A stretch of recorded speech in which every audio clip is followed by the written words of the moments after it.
Welcome back to another episode of Shift Happens, the Monday podcast where we break down what's happening in the auto industry, bring it to the sales floor, and make it make sense for real car pros. I'm Walter, your host and design and content manager here at Advanta-STAR. And as always, I'm joined by two people who know how to shake up a showroom. Hey folks, Within Lemon here, CEO of Advanta-STAR. I'm the go-to guy for product knowledge, vehicle comparisons, and how to help your customers choose the right car for their life. And I'm Mike Champagne, Senior Vice President of Sales and Marketing. I've been in enough dealerships to know where the deal is made and where it's lost. So today we're kicking off with the all-new 2026 Hyundai Palisade. Did people say Hyundai, by the way? Anyway, No, it's Hyundai. yeah, I watched too much Yeah, you Rocket Brian just did, TV. Silent. so I think Yeah, that's fine. I think it's from Top Gear. And then we're going to be jumping into a wave of off-road trims that are hitting just about every brand. Wilderness, Rock Creek, AT4X, Trail Hunter. Everyone wants to play Jeep now. We'll talk what's real and what's just rugged cosplay. Then we're pivoting to something a little more serious, the recent Ford recall headlines. But instead of doom and gloom, we're going to talk about how your dealership, especially your service and sales teams, can use this as an opportunity to build trust. So, Within, let's start with the big reveal, the 2026 Hyundai Palisade. This is a full redesign, right? Absolutely. Actually, it's a completely new vehicle. And it's not a facelift, it's a ground-up redesign on Hyundai's newer platform. So it's going to have more presence, more tech. It's got a few more extra safety features, and it's just edging further and further up. Yeah, this thing's always punched above its price with it, and it's always been a lease hero. If they've added more wow inside, that's going to keep it strong with families looking to upgrade from sedans or even smaller SUVs, right? Yep. And the thing is, before 2020, Hyundai and Kia, the sister brand, didn't have a vehicle in this segment. They had vehicles that were almost in this segment. But with 2020 and the Palisade and the Kia Telluride, uh, this Korean company had a dog in the fight, something that could go directly up against the Ford Explorer, up against the Chevrolet Traverse and vehicles of that sort. And that XRT trim, are they leaning more into the off-road thing? Yep, a little bit more. They've had the XRT trim before, but now it's called the XRT Pro trim. Unlike last year, when the XRT was just a trim, this year it's got a 1 inch it's got a 1 inch bigger ground clearance. It has more off-road tires. It's more than just trim. It even has some additional Hmm. drives. It has some additional drive modes like for snow and mud. Okay. Well, let me ask you something real quick. You mentioned some of the competitors for the 2026 Hyundai Palisade. I've always seen those as a competitor against Chevrolet Tahoe, GMC Yukon, Ford Expedition rather. But you're saying it's been more competitive in the other realm. What say you? Well, well, it depends on from which direction you're going. Obviously, unless you count back in I think 2008 with the Kia Barrega, Kia and Hyundai have never had a full frame, full size SUV. And so, as far as the wheelbase, the passenger space, and the engines and the drivetrain and everything, these are more aligned with the Chevrolet Traverse, not so much with the Expedition and the Tahoe and the Yukon, or even the Dodge Durango, because those are full frame vehicles. Well, the Durango's unibody, but it is a rear wheel drive vehicle, and the Telluride and of course this new Palisade, they're based on front wheel drive unibody chassis platforms. Okay. So if you get a No, no, two no. wheel drive, yep. If you get a two-wheel drive Palisade, it's front wheel drive. If you get a two-wheel drive Tahoe It's or rear wheel drive. Expedition, yep, yeah, exactly. And so that Gotcha. that makes for one small difference. And obviously, you can get V8 engines. In fact, V8 engines are standard in the Tahoe and the Yukon, and it's optional in the Durango. There's a twin turbo V6 that takes the place of a V8 in the Ford Expedition, and so that's another difference here. Gotcha. Okay. Thanks for the clarification. just for me with, and I always thought it was a competitor against Tahoe and Yukon. Well, it And is in the way that Kia and Hyundai don't have a Yukon, don't have a expedition type vehicle, and so there but will what I be look people at, that come in yeah, and comparing them. yeah, but what I look at, like you said, you look at the Santa Fe, it looks like a exact duplicate of what you drive with the Ford Flex. It's like they took Ford's design and just slapped a Hyundai badge on it. And, that's to me is the competitor that goes against the Traverse General Motors type lineup. My Buick Enclave's on that same platform. So why don't we talk a little bit about the off-road aesthetic arms race? That's what I'm calling it at least. So Yeah. all of these OEMs, they seem to be slapping on a badge and some chunky tires, real gear looking type deals. What's driving this, Michael? Well, it's simple, plain and simple. It's image. They want a sense of capability, even if 80, 90% of them are never going to take them off the road. Off-road trims, it's a way for the OEMs and the other manufacturers to charge for premium features that are more emotional than functional. It's the aesthetics. Instead of just having a plain Jane wrapper on it, it's got the rugged tires, it's got the fender flares and things like that. So it's all about image. Hmm. Yep, So don't same, forget tow hooks in the front bumper and the rear bumper. Exactly, exactly. If you saw the movie Cars, at the end of the movie, you see some of the off-road cartoon characters, going off literally for the first time, and that's what a lot of this aesthetic reminds me of when I see some of these things going down the road. Yep, and it's a combination. It's an in between thing. I mean, like I said, the XRT Pro on the new Palisade actually has more ground clearance. It's got driver modes, and it has something that none of the other Palisades has, which is an electronic limited slip differential. So on the rear axle, the two rear tires get locked together if they begin to slip on a serious off-road type of application. so where does that leave Jeep? Well, Jeep to a primary extent is still, it's the benchmark. The new Bronco that came out of several years ago is mixing it up a little bit and taking some of their market share. But unless you go to a six-figure SUV from Mercedes or something along that line, you're not going to be able to go off road like you will with uh, just a regular Jeep Wrangler, let alone a Rubicon or even some of the unibody Jeeps, as long as it has a trail rated badge. Right. Because the trail rated badge on a Jeep generally just isn't a logo. It has to pass a certain amount of tests internally with Stellantis. Wait, is it Stellantis anymore? I forget. Yeah, Oh it still is for yeah. now. So it's tested internally for things like water fording, ground clearance, traction, articulation. And so if you see something that has the trail rated badge on it at the Jeep dealership, it's Hmm. going to be able to perform to a certain level in real actual off-road conditions, not just a slightly dirt or gravel road. Yeah. So that's the primary difference. Now, a lot of these uh, crossovers have no intention of going off-road whatsoever. And these new badges like Wilderness from Subaru, Rock Creek from Nissan, are an attempt to show that you could at least take them somewhat off-road. And so they have certain capabilities depending on which Hmm. badge and which manufacturer. Hmm. And it's these days it's almost easier to point out which ones don't have a version of a tough roader or semi off-roader. Makes like Acura have not jumped into the fray yet with a more off-road type crossover SUV. You know, Yeah, Okay. like they you said, everybody seems to be getting into the mix, And look, the buyers, they want that image, they want that rugged look, especially younger families, people that, are just into certain lifestyles. Hmm. It's not bad, it's just for us to understand there are credible differences between, the true functionality, like you talked about with Trail Rated and, with the AT4X, excuse me, from General Motors.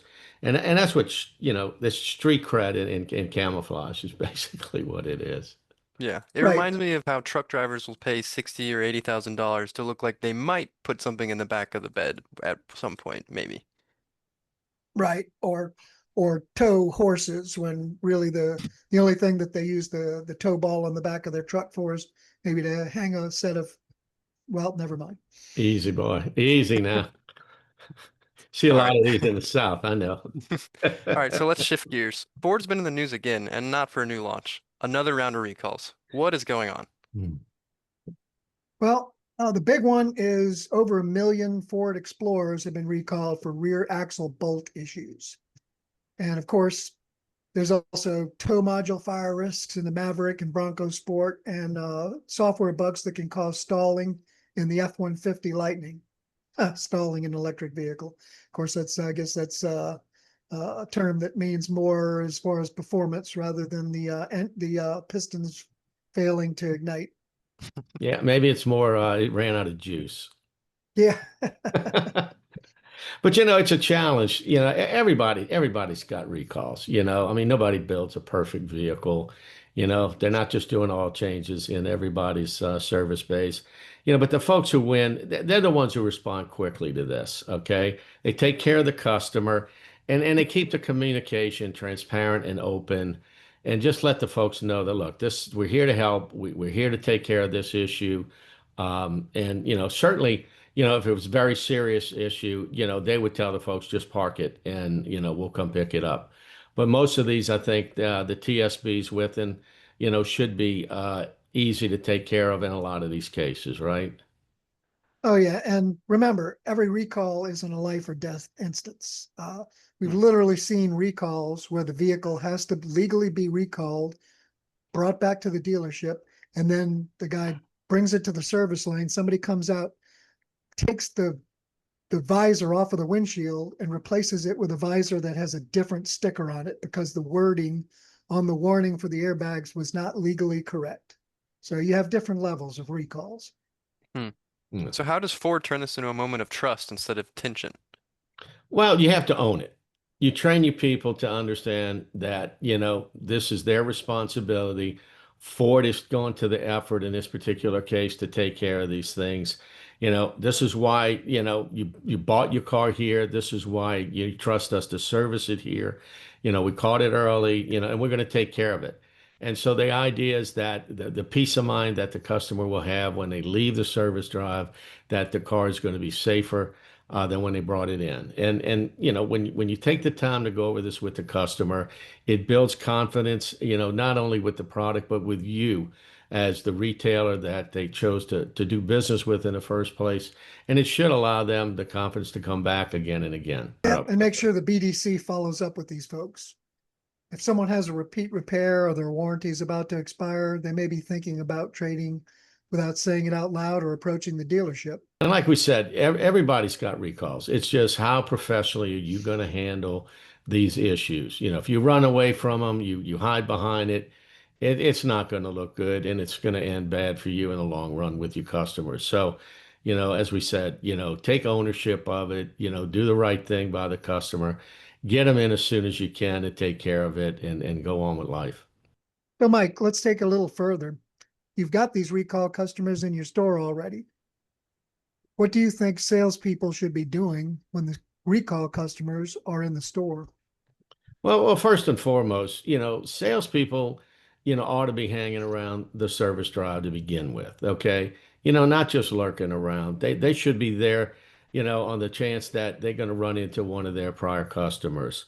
And, that's where you can offer the assistance. You're reinforcing when you said you'd be there after the sale, here you are. And just have that conversation. You're getting a routine maintenance. Is there something, going on? But it's also an opportunity. If you maybe that customer you're talking with bought a car from you 3 years ago, and you're asking them, "Hey, how's it going?" He said, "Well, we've outgrown this one." Really, when you get a chance, while they're servicing this one, I'll come and take a look inside, and maybe we can offer you something to upgrade you out of this particular model. And again, just the engagement with your customers. I really think dealerships and salespeople who don't take the opportunity to hang out every once in a while in a service drive, they're really leaving one of the greatest prospecting opportunities in sales, on the shelf. And, the best customer is a present customer. And, if you can get that loyalty where they're trading out of the ones that they're coming in to get routine maintenance on, and it's time for them, or you can offer them a lower payment and a better rate, especially the ones who bought, over the last couple of years, I think it's quite probable. Yep, Well, some of the questions that salespeople ought to be talking about is, is the car, doing what we said it was going to do? I mean, is it fulfilling your needs, your wants, in a lot of cases, your desires? Again, families change, individuals change. They may have recently gotten a promotion, and they want to, make an emotional purchase and finally get that sports car that they were looking for, or maybe they finally decided to get that boat and they need a bigger vehicle to pull that vessel. And whereas when you sold them that vehicle 2 or 3 years ago, that wasn't in their plans.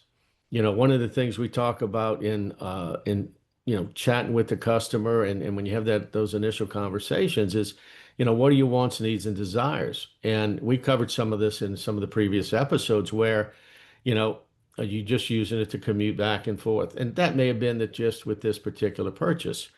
But now they've upgraded to a boat or a camper. Now they need something bigger. So now's the time where you say, hey, look, while you're here, while they're servicing this one, let's show you what we can offer you. How big a boat? How big a camper?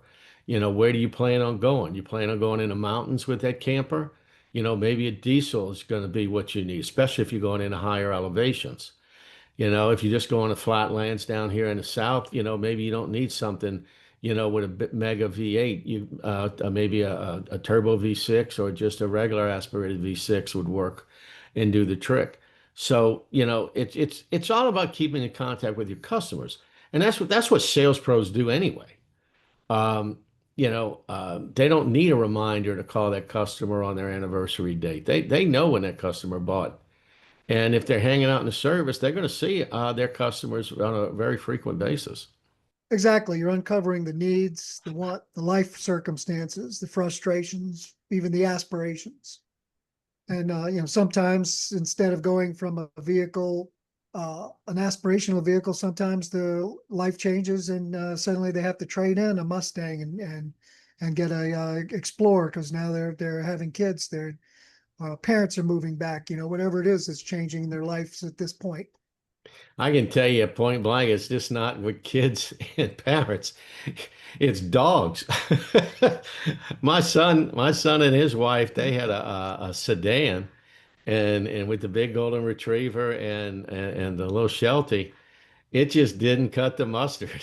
And they wound up trading a nice sports sedan in for a big full-size SUV to accommodate their change in their lifestyle. So, don't forget about the four-legged reasons why you have those lifestyle changes.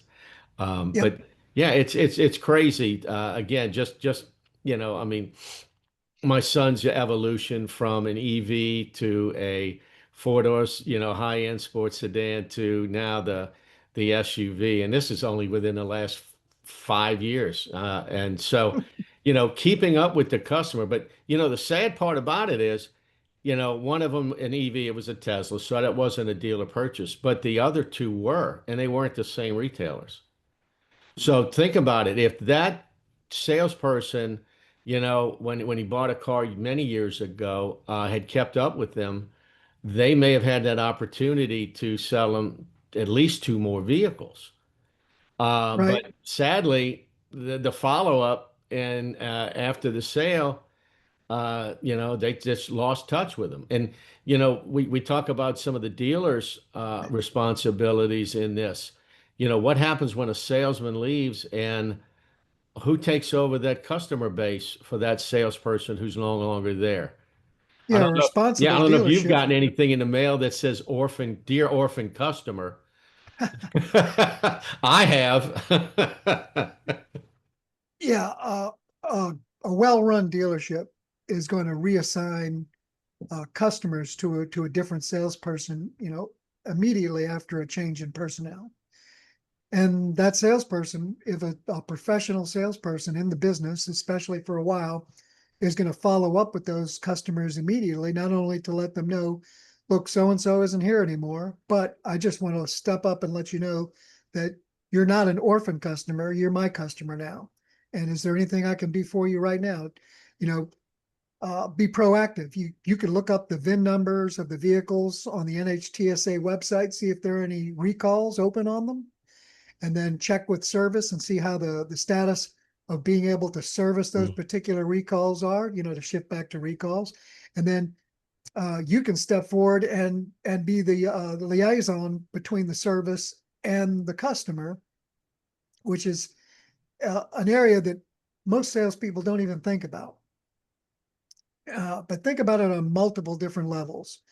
First of all, obviously, if the customers just become, orphan customer because a salesperson's moved on, or in some of the dealerships I've been at or been involved with, a salesperson is retired, is to keep up and grab that customer and let them know I'm taking care of you.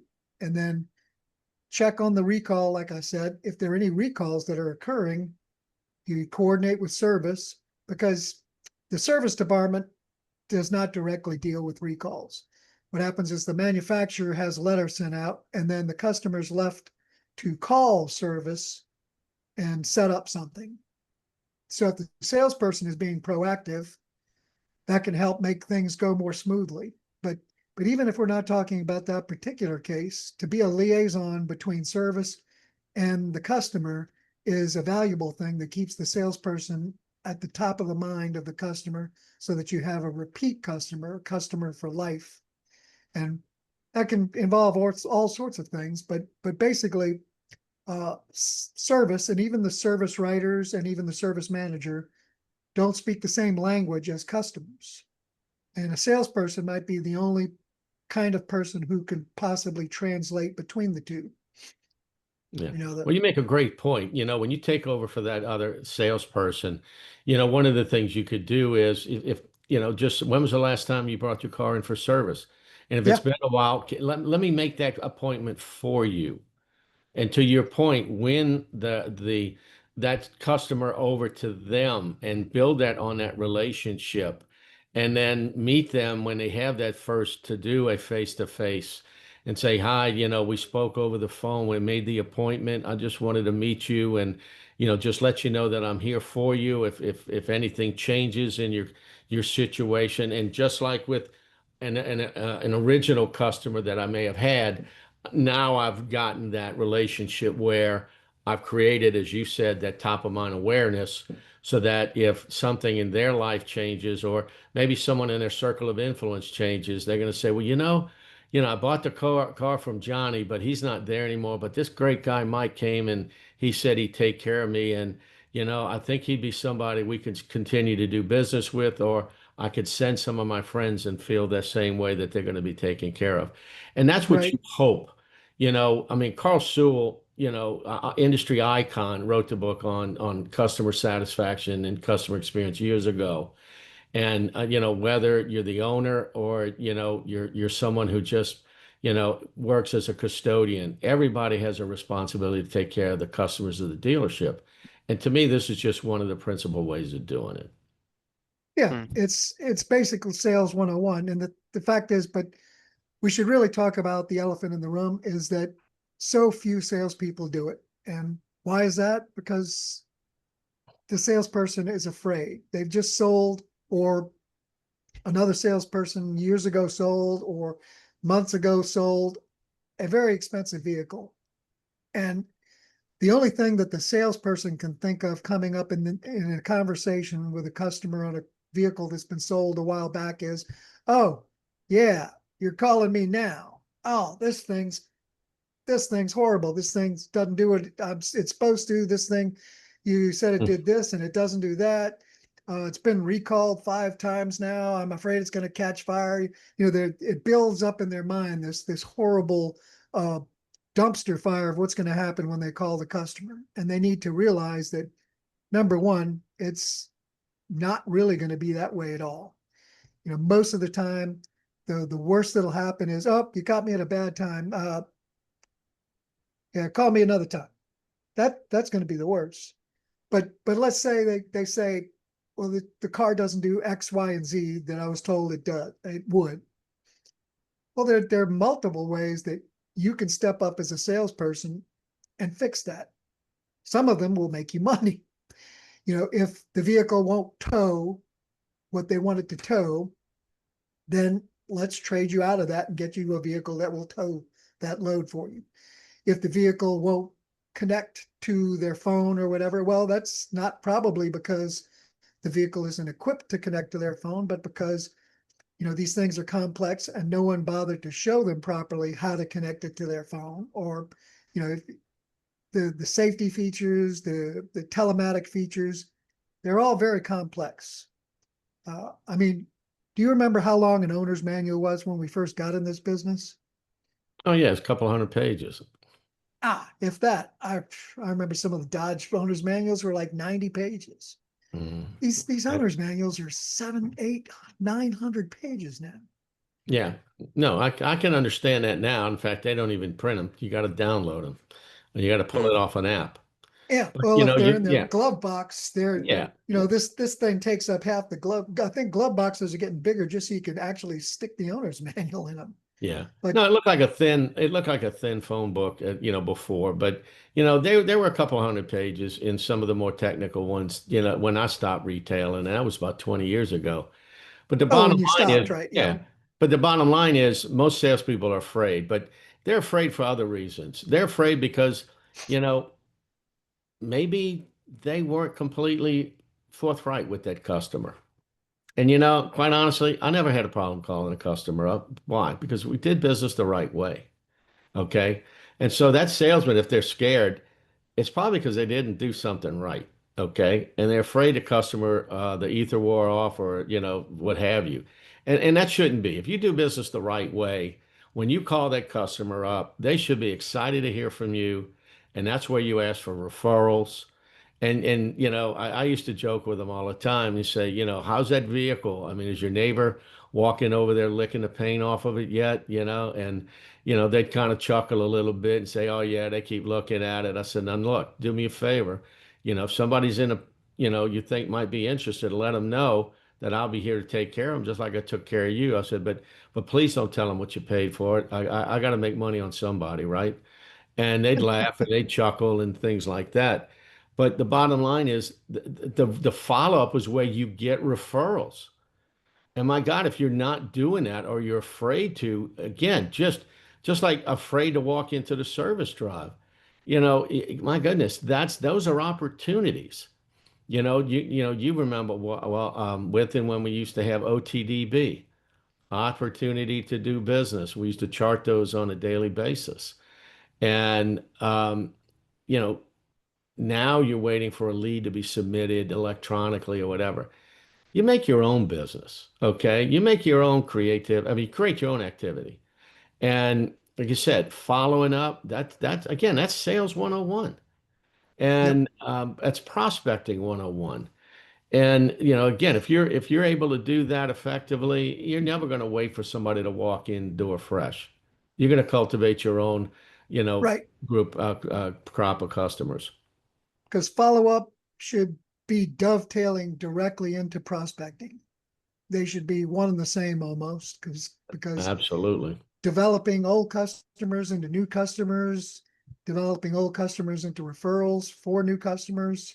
I mean, just by how much service you offer, and that goes to the service aisle, it goes to follow up, Hmm. that goes to even following up with recalls and such ahead of the time.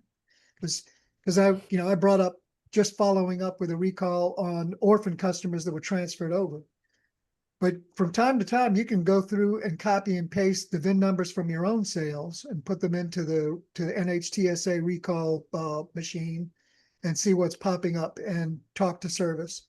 Because the more you interact with that customer, especially on a helpful, type of thing that you're not, just leaning over them and drooling over them as far as, where's my next new sale from? But the more you're actually doing helpful assistance for them, the more likely that you are to have repeat customers that come back for life over and over and over. And that's the kind of thing that can develop a huge following where you're really, really, really going to be having a huge book of customers that are just yours. I mean, Yeah. uh, we brought up the fact that my grandfather was in the business before, but I don't know if I've ever talked about when we would sit around his house. Well, he was there, him and my grandfather, my dad, my grandmother were all just sitting around, you know, eating, watching TV, whatever, and the phone would ring. And my grandmother would give it to my grandfather. We'd talk for, 20, 30 seconds. And then he'd go, and my grandfather was always dressed in a three-piece suit, but he'd put on his jacket and his hat and he'd take off. And a couple hours later, he'd be back. And what I didn't know at the time, being, 4, 5, 6 years old, was that he was getting a call from the dealership that one of his customers had called in or come in, and they would call him because the customer would ask for him specifically. He would put on his stuff, go into the dealership, sell a car, drive back home. And, he had a book of business that basically he was semi-retired and still made, a good living off of the dealership just from being called in for customers that would ask for him. Yeah. I mean, look, I haven't been on the floor in over 20 years, and I still have folks that call me because you build relationships, you build friendships with these folks. They're not just a customer, okay? And to your point, when we go in and we do training, one of the things I emphasize with everybody is, look, you're typically an independent contractor working for this dealership, okay? And the only thing you need to do is show up ready for business with a pen. They give you everything else, a phone, a desk, inventory, advertising.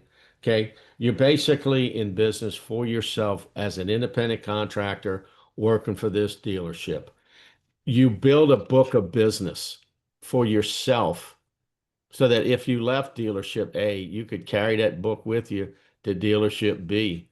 And if you have those good relationships, it didn't matter what you were selling, they wanted to buy from you. And I didn't have the good fortune to stay with one dealership or one dealer group through my career. And I sold for a dozen years here in the New Orleans area, but I still had a following. And, where I'd go from dealer A to B to C in some cases, those folks follow me. And so I can understand your grandfather, folks wanting to deal with him because he built that rapport, he built that relationship, and those individuals, I'm sure, became friends, but they had the confidence that he was going to take care of them and their automotive needs wherever he Yep. was, even And the basic thing, semi-retired, coming off the yep. bench, right? And one of the big things was that he didn't just deal with them on the showroom floor. He dealt with them in the parts department. He dealt with them in the service department. I remember, I think it was Labor Day. He got a call, and this one I was involved in because I was a little older. I think I was like 11, Mm. and he got a call Labor Day. A customer had blown a blown radiator, and he was outside of Houston. And so my grandfather, my father, and I got to tag along. We went to the old Stephen Chevrolet, and my father was there to drive because my grandfather's getting a little older, but my grandfather had the keys to the parts department, and we went out and helped change a radiator hose outside of Houston. So, on Labor Day, we were driving. Well, my dad was driving, so we were only driving about 3 hours, but let's not Pretty fast emphasize that. otherwise. Yeah. So we drove outside of Houston somewhere. My father helped my grandfather change a top radiator hose on I think it was on a Camaro. And then we drove back. I think we stopped somewhere in Lafayette and had some barbecue or something. That's the main part I remember. Mm. And so you know he dealt with them all the time in multiple different ways, helping them all sorts of levels and all sorts of things with their lives too. Yeah. You know, it's crazy, you know, that someone at that level way back when, you know, had, you know, literally the keys to the dealership, keys to the parts department.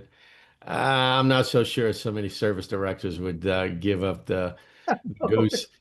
Yeah, a lot of this isn't happening. Like you know, I mean, for one thing, my grandfather, when he sold a car, he sold the car. He literally filled out the payment book and you know the contracts and everything. So now these days, you know, everybody goes through the finance and insurance department. You know, the salesperson isn't filling out the retail sales contract anymore. Well, you know, there is something called single point of contact as far as sales. And there are a lot of dealer groups that do that. The Checkered Auto Group, Michael Wood has that in a single point of contact in his dealerships, his Jaguar Land Rover store. And then there's a couple other ones, folks that I've met at some of of the conferences that have it. And the salesperson takes it from stem to stern. You know, they write it up, they do the contract. They're not filling out the payment book. But I can remember the first car I bought, you know, 20 years old. And the guy I bought it from, you know, he had GMAC rate book, payment book. You know, here's what you pay, here's your payment, Mike. This is what it is. I remember because it was 21%. And, you know, but I never went to an F&I booth. He did everything right there at his desk. And, you know, that's one of the things that's changing in the industry is that there's more of these single point of contact because of the relationships that, again, your grandfather built. They don't want to go and have to reconnect with somebody else after they've already spent 2 hours, 3 hours connecting with that one individual. And Or three or four or five people. I mean, I yeah, don't know if they're well, doing it anymore, but remember, for a while, you would get passed back and forth like a cold beer at a frat party. I mean, they had the rabbit that would run out and greet you, and you'd have the first salesperson, then the closer, then the second closer, then the F&I, and then the delivery guy. I mean, some of these dealerships set it up like an assembly line where you talk to six or seven people, you wouldn't remember anybody. yeah, and you know, I can see there's some of the stores I used to call on in Texas who used to do a lot of that, where you'd have greeters. They'd pay them by the hour just to go meet and greet and do semi-qualifying, if you will. And I know we're going to get into that just in a few minutes, but you know, and then they pass them off to someone with all the information that they just gathered, and Secondhand. that's correct. That's correct. But you know, again, the customer journey today is totally different than, you know, 20 years ago when the last time I was on the floor and yourself as well. The expectations are totally different. The communication is totally different. And but it's all about building a relationship and trust. And the sooner you can do that, the easier it's going to be for them to trust you to do business with you. And um, you know, that's what's key right now in the industry is just that level of trust and building value. Um, just goes such a long way. Yep. And so our advice to a dealership, dealer gen, a dealer principal or a general manager or even a sales manager would be two things. Number one, try to go to the one salesperson, one customer model so that a customer will just speak with one single person during an entire transaction. But also try to develop a relationship with your staff that your retention rates can go higher and higher, because if you develop a relationship between a salesperson and the customer, and then that salesperson is out the door 6 months later, then you've also thrown away something. I mean, Yeah. we talk about customer retention, like because it's multiple times cheaper to retain a customer and bring him back over and over than it is to get a brand new customer from scratch. But then nobody talks about staff retention, about salesperson retention, about lowering the turnover rate. And those are important things that dealerships need to concentrate more on, because if you concentrate on retaining your customers, you need to first concentrate on retaining your staff. You retain your staff, that's a big part of retaining your customers. Well, there's a lot of dealers that I've talked to, especially during the COVID years, because you had a lot of turnover for whatever reason. Okay. And the hiring process is key because it costs so much money to onboard a new hire. And then if they're not going to be there more than 6 months, you got to go through it again to replace them. And so that Right. that cost, that's money you wasted. Okay. Um, to your point, customer retention is key, but if you're not spending the time on, retaining your employees for whatever, the reason. I mean, you and I remember a long time ago, they used to flood the floor with salespeople. Okay. You need to get more sales. We're going to put more bodies on the floor. Yep, Okay. just see which ones stick. Right. They thought salespeople were a dime a dozen. And or here's your motivation. We're having a fire sale today. If you don't sell anything, you're fired. Okay, yeah, gee, really, I'm pumped today. A lot of that mentality's gone, and thankfully so. But I think there's more dealers that are concentrating on um, developing and training staff. I mean, that's part of what we're doing. That's part of what we do with our customers. Our client dealer and OEM relationships that we have is so that the training that they have on product knowledge and competitive training that we provide with our comparison tools allows them, one, to be successful. Number two, it's an investment the dealership makes in their personnel. Instead of them relying on, doing this on themselves, data mining and scraping to find the information, we've got it all wrapped up in a nice, neat package that they can go to wherever they have, um, you know, the opportunity to compete one vehicle, or another. Yep. Now, originally we wanted to talk about what we used to call qualifying, but I think we've covered some very important other ground, like prospecting, which actually should come before anyway. But I wanted to circle back around to the Hyundai Palisade, because I Sure. don't think I really covered it with enough thoroughness as far as how new it is. Uh, for instance, I didn't talk about the fact that the old 3.5 V6 does return with the 8-speed automatic, but there's also a brand new, and when I say brand new, I don't mean, well, we've had this in 4 other vehicles, a brand new 2.5 turbo 4-cylinder hybrid. Now, the 2.5 turbo has been around in a few other Hyundai and Kia vehicles, but this is the very first time that Hyundai is using a hybrid version. So not only is it 329 horsepower, but it's 339 pound-feet of torque. Now, it's only paired with a 6-speed automatic, but a turbocharged hybrid is going to have a much wider torque band, and it's not going to need as many gears, especially not for fuel mileage, since it's a hybrid. No, and that's a great point to bring out with them because, they may say, "Oh, it looks pretty, it looks all new," but this is a variant that hasn't been available in, the Palisade, and it shows their commitment to, uh, the ever-changing EV hybrid, availability in the marketplace. So, do you know, just for curiosity, if there's plans for an all-electric version of the new Palisade, or is that pretty much on hold to the best of your knowledge? Oh, well, that's a different vehicle. Hyundai has a different platform and a different approach for its electric vehicles. Uh, some of the automakers make electric versions of their vehicles. Some of the automakers make completely separate versions. Hyundai's in that former camp. So Okay.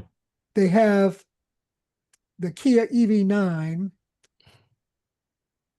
That's the all Yeah. electric platform. Yeah, and I know they And have the Hyundai Ioniq, and then they yeah, have, but those are more exactly. The passenger. Hyundai yep. Yeah. Yeah, I was just curious if there was any plans that you knew in the research, because some of the manufacturers they're offering ICE, hybrid, EV of the same vehicle. Okay. And I Yep. looked to Chevrolet Equinox, where you've got an EV version of that, and then you had a gas version of it as well.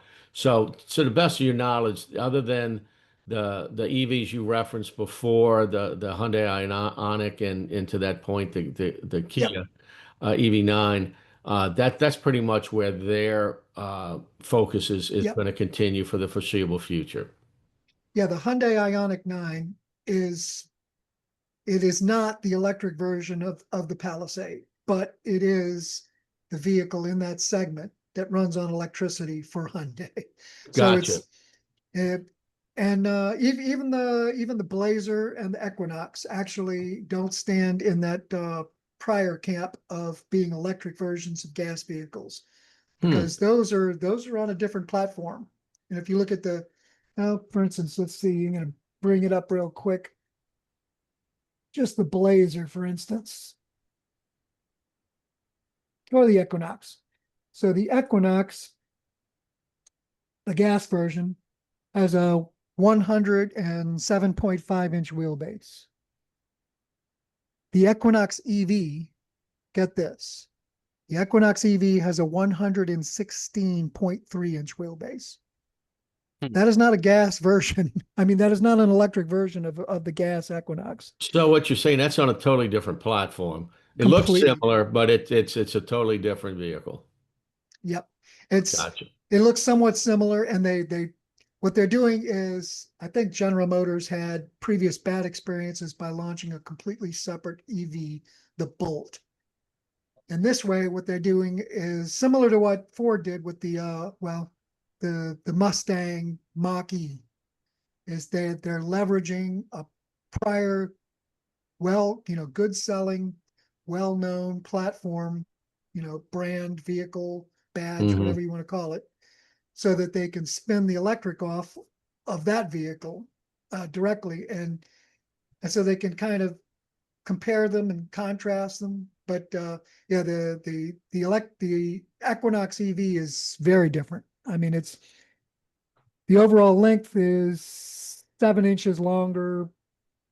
I don't even want to tell you what the curb weight difference is because it might scare people a little bit. Yeah. But yeah, 3,400 pounds for the Equinox, 4,900 pounds for the Equinox EV. Actually, I figured it might be a little bit bigger than that. So no, I appreciate you sharing the distinction between those two vehicles. And like you said, anytime you got to completely redo, refresh, it's big news in the industry. And a lot of our Hyundai dealers, I'm sure, are excited, for this new version of the Palisade. It should compete very, very favorably. And for you to be getting over 300 plus horsepower out of a 2.5 liter turbo engine.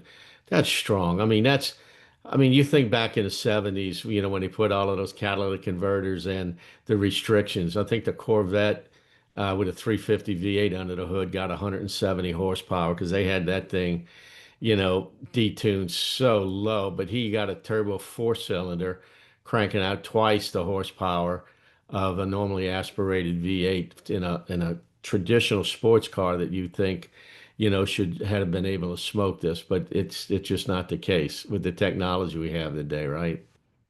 Oh yeah. Actually, the Corvette I think sunk all the way down to 150 horsepower at one point. Yeah. Yeah, it was those are things, and those are days we look to forget, um but anyway, the technology that just keeps evolving year after year with the vehicles. And a lot of these things were in production long before any of these cafe mandates, had been altered.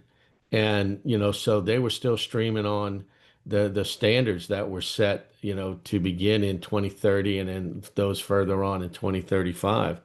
So, typically when the fuel economy gets, requirements get higher, the weight of the vehicles gets lower.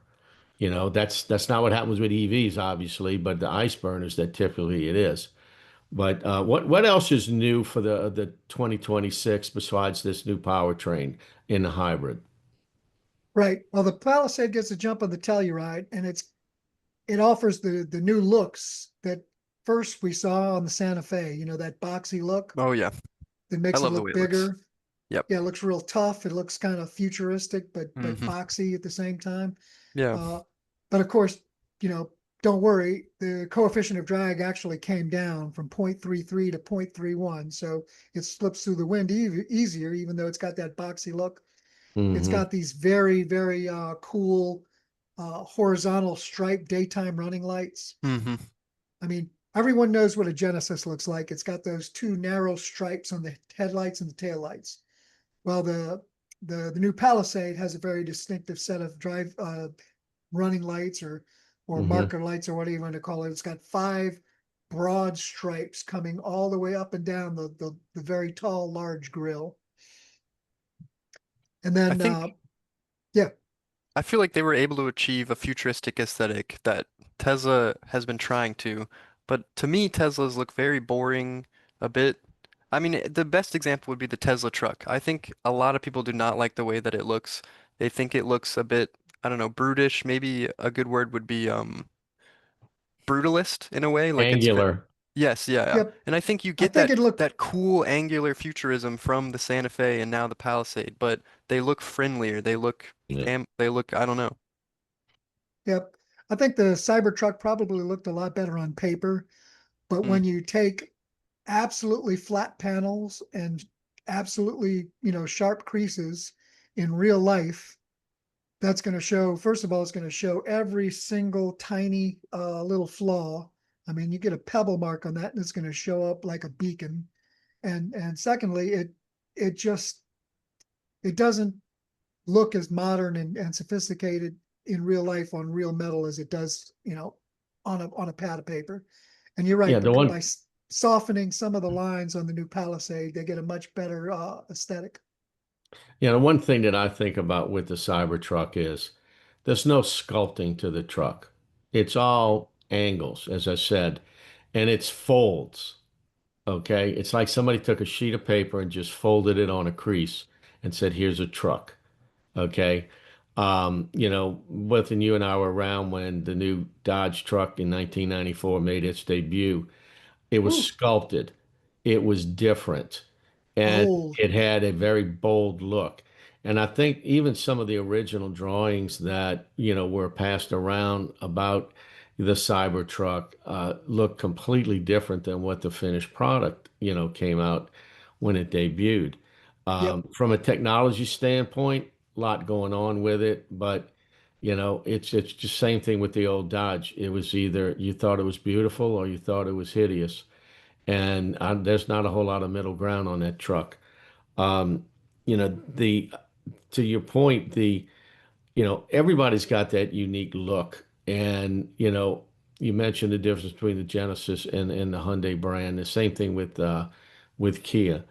They've done an incredible job, especially in the last 10 years.